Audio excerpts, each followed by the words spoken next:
êtes-vous déjà demandé comment les objets de notre quotidien arrivent jusqu'à nous? Prenons cette console par exemple. Son histoire commence à 10 000 km de chez nous, en Chine. C'est là que notre console a été fabriquée. Pour arriver entre vos mains, notre console va connaître un long cheminement, comme la plupart des objets de notre quotidien. Avant tout, il faut organiser le transport. C'est la mission du commissionnaire de transport ou transitaire.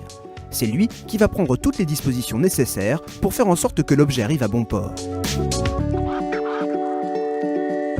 Le commissionnaire de transport doit d'abord trouver un transporteur terrestre en Chine pour acheminer la marchandise de l'usine jusqu'au port, puis un transporteur maritime pour traverser les océans jusqu'au Havre, et enfin, un transporteur terrestre pour le parcours du port au point de vente final.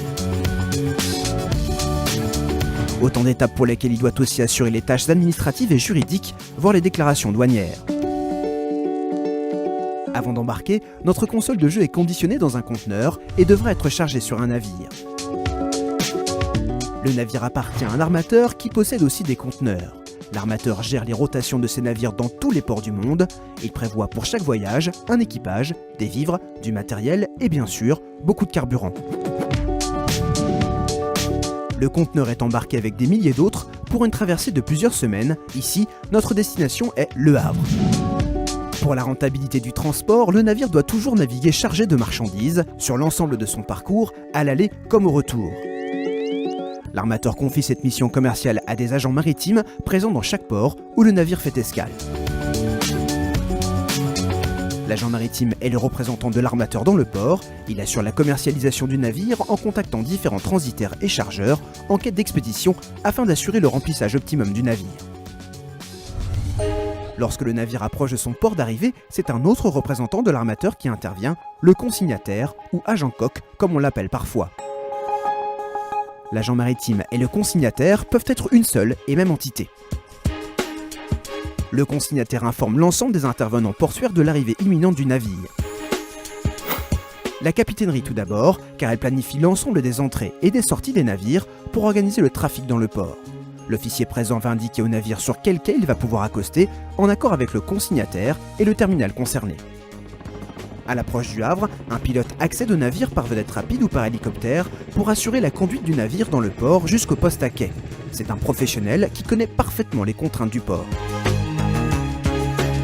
Les remorqueurs rejoignent ensuite le navire et l'accompagnent jusqu'au terminal, si besoin en passant par des écluses et des ponts, gérés et manœuvrés par les services du Grand Port Maritime du Havre et l'assistent dans sa manœuvre jusqu'au terminal. Une opération délicate compte tenu de la taille de ces monstres d'acier. Le navire accoste enfin au terminal et il est amarré au quai par les lamaneurs. Le terminal est géré par une société de manutention privée indépendante qui emploie des ouvriers dockers. C'est maintenant à leur tour d'entrer en scène. À l'aide des portiques et des cavaliers, ils déchargent rapidement les conteneurs import et chargent les conteneurs export. L'opération est réalisée sous l'œil de l'agent maritime qui s'assure de la bonne prise en charge de la marchandise. Avant de sortir du terminal, l'équipage, le navire et les conteneurs peuvent être inspectés par les autorités de contrôle qui veillent à la sûreté en luttant contre les trafics illicites comme les stupéfiants, la contrefaçon et l'immigration clandestine. Après les formalités douanières, administratives et commerciales, les conteneurs sont acheminés par la route, le rail ou les voies fluviales vers les entrepôts sur la demande du client via son commissionnaire de transport. Notre console de jeu est ensuite distribuée à son point de vente. Fin du voyage.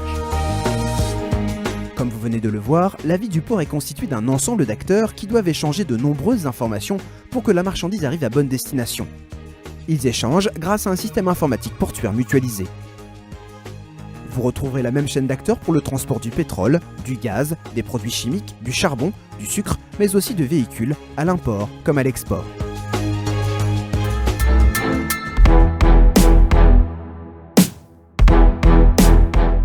L'économie encore, avec cet autre visage de la mondialisation. Comment sont transportés chaque jour les milliards de mails, SMS, vidéos ou messages en tout genre qui partent ou arrivent de nos téléphones portables ou ordinateurs?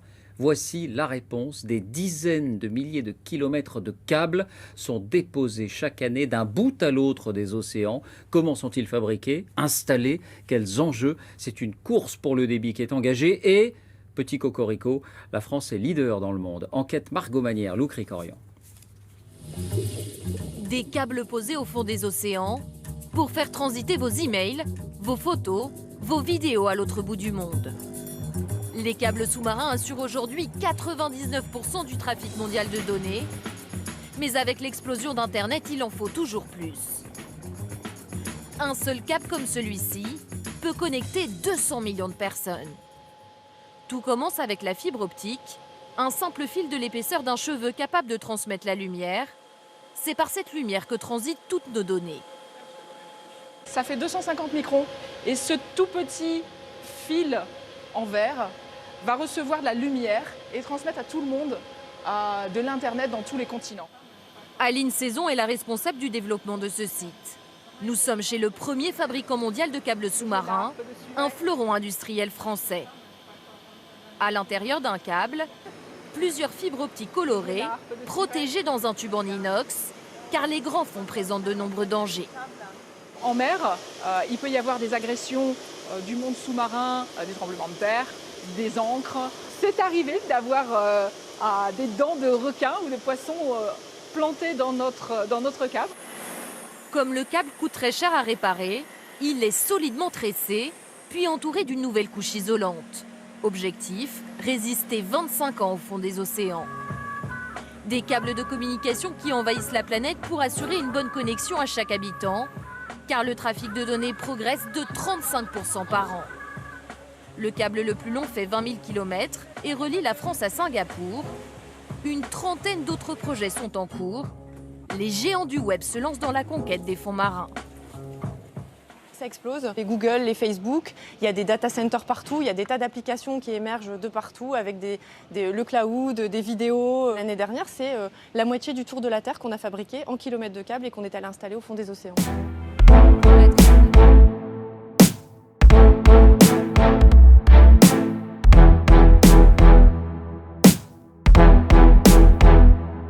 Vous êtes déjà allé en Islande? Ah, c'est trop beau!